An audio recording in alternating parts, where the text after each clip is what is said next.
Welcome back. Indiana Sports Beat Radio coming to you from the Hard Truth Distilling Company studios on this Tuesday. This segment brought to you by Boost Fundraising. For those of you needing a fundraiser, whether it's for any of your athletic teams, programs, communities, doesn't matter. Just go to boostfundraising.com and they will get you taken care of. Joining us now, Chronic Hoosier here at the Hard Truth Studios. How are you, sir? I am outstanding, Jim. Happy to be back. Thanks for having me.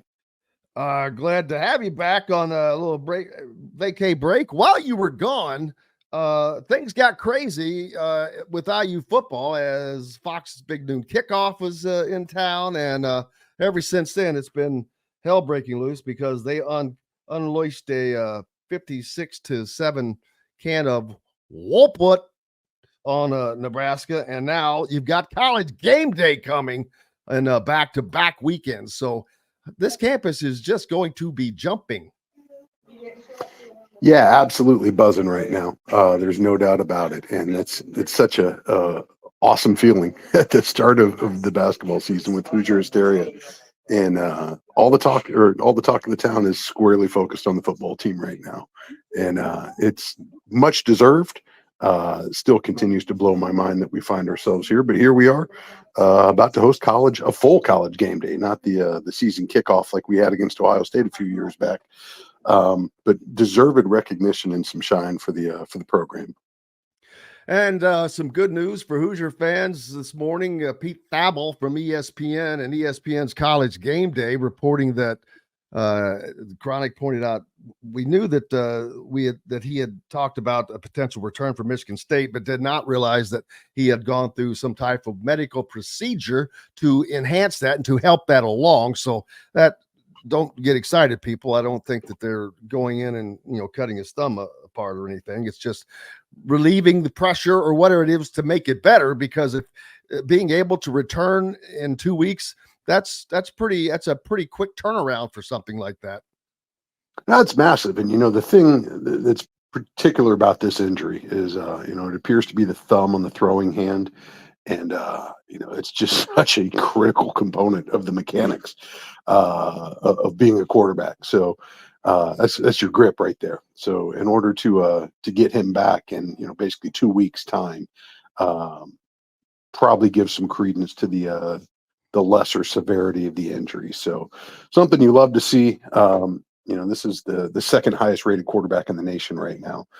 Rourke's only trailing Cam Ward of Miami by 0.5 on the QBR. He's currently sitting at a 91.8 quarterback rating, which is, in normal circumstances, you lose QB1 at Indiana and you're packing it up. You're unless it's Xander Diamont. But it's one of those that would normally be pretty ominous. But I think the part of the uniqueness of this season, with Taven Jackson coming in the second half, putting up some great numbers last week, the staff clearly confident in him. There's no games about the injury news here. They were out in front of it from the jump, releasing a statement from the team on Sunday, and then Signetti talks yesterday and said basically at the start of the week, Taven's QB1, and we have full confidence in him. So great opportunity for him to prove to folks why he chose to stay, knowing that his path to playing time was going to get a little murkier with all the additions to the quarterback room. So it's truly that mantra, next man up. But I think it was probably fortuitous that he got a chance to come in when the game was probably already in hand last week, and just get some confidence, get some snaps, get some good stuff on film, heading into what's going to be, we keep saying this week after week, again, one of the biggest weeks in Indiana football history coming up right now with not just game day in town, but you are now squarely in the college playoff conversation and the Big Ten championship conversation for that matter. And this is such rare air for Indiana to be in. Just absolutely basking in every second of it, man. Yeah, and there is a path to the Big Ten championship game. Now, that runs through Columbus, and Indiana would need some help from the Ohio State Buckeyes. They would need to beat Penn State and hand them a loss, but Indiana would have to beat Ohio State to hand them a second loss and to remain undefeated. So that's, all up in the air. You've got, I think, Penn State and Ohio State in 2 weeks. So that's going to be a game that everyone is watching.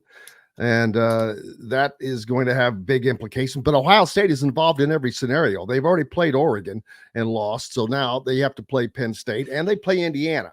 So Ohio State is the only team that plays all the other three that are involved in this scenario. I know a lot of people are saying, "Oh, Illinois is still alive," and so on. No, they're not. These are the 4 teams. These are the 4 teams that are going to have a shot at making the college football playoffs or the Big Ten championship game.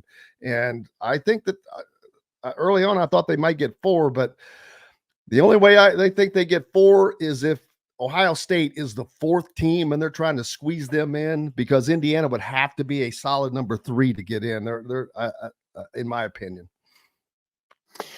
Yeah, it's certainly going to be an interesting close to the season here. Obviously, with the expansion of the playoffs, this is exactly what so many teams were pining for, the opportunity to get a seat at the table. But at the end of the day, you got to handle your business. You've got to win the remaining games. You've got to take the show on the road. And Indiana's had a very fortuitous schedule, obviously, this season with 8 home games, avoiding the trips to Penn State and Oregon for that matter. And I know a lot's been made about Indiana's strength of schedule, but they didn't pick it. They just played the opponents that they were signed up for. So they've handled their business to this point, and it's not just that they've won the games. As we've been saying throughout the season, and I think more and more people are starting to take notice of, it's how it's getting done. And when you're going from whistle to whistle, start to finish, and just absolutely dominating teams, folks are finally starting to wake up. I don't care who you're playing. When you kick somebody's butt up and down the field for 60 minutes over and over and over again, a lot of those questions about legitimacy quickly fade. Boom, just like that. We lost Chronic. Hopefully we'll get him back here in a second. But yes, Indiana they have a lot of things going for them. They have not trailed for a second. There he is. That didn't take long. Get him right back here in just 1 second. There we go. Got him back. Go ahead, brother. Keep on. No, I was just saying, with each passing week, you've got to continue to answer the call, and Indiana has done that, and the stakes just keep getting higher now.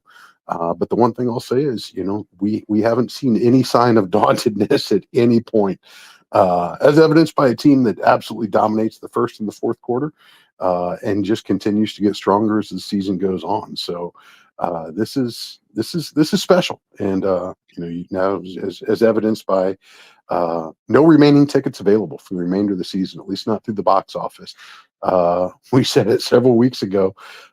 This has proven to be one of the greatest shows in the state right now, and people are taking notice and showing up. It's it was a sight for sore eyes, albeit on the road, to see a completely packed Memorial Stadium all in red. So come to find out, it's not just the Nebraska fans that buy Indiana football tickets, as evidenced by this week's sellout crowd. So maybe the Huskies are just awesome travelers too, like all those Husker fans like to pride themselves on. But hey, congrats on all the tickets for the biggest blowout of the week last week.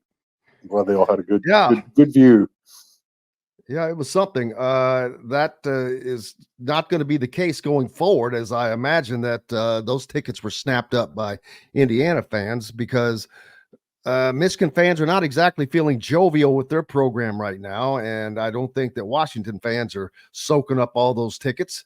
And Purdue fans are probably not looking to travel to Bloomington either, as to what they can probably expect to happen. But this team is rolling, and they have to keep it going.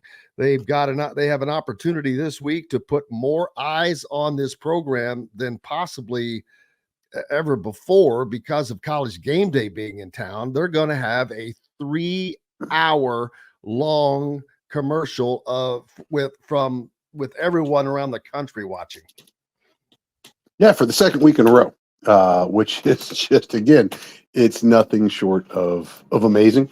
But when you have major networks on back-to-back weekends setting up in the South Lawn at Memorial Stadium, it's just an absolute just banner hire for Indiana.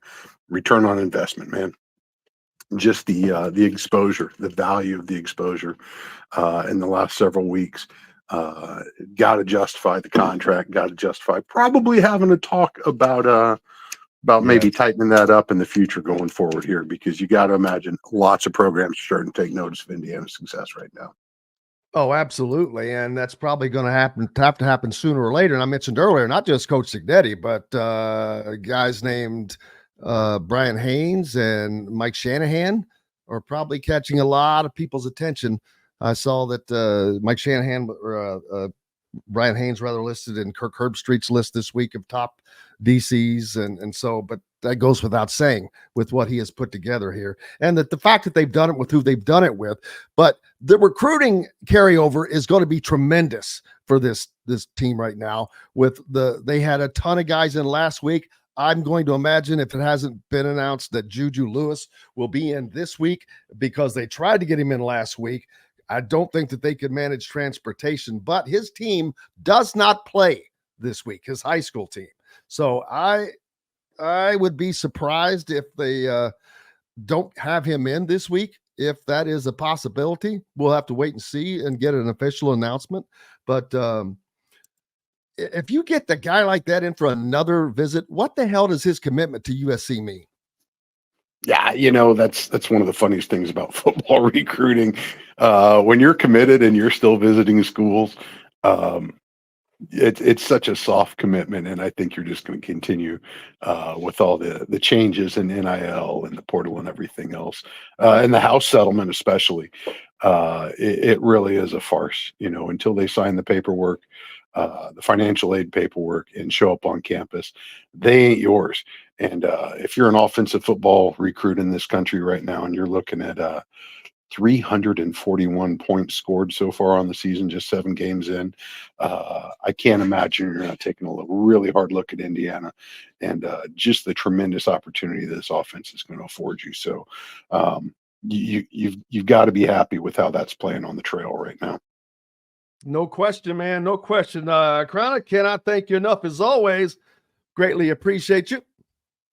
Hey, one thing I did want to circle back on, for those that are looking for low-cost tickets, possibly at face value, you mentioned it. There's probably not a lot of interest up in West Lafayette for coming down here for the bucket game. So folks may want to check out that website and see if there's not some really affordable seats left in that section that's going to be really sad and wearing black and gold.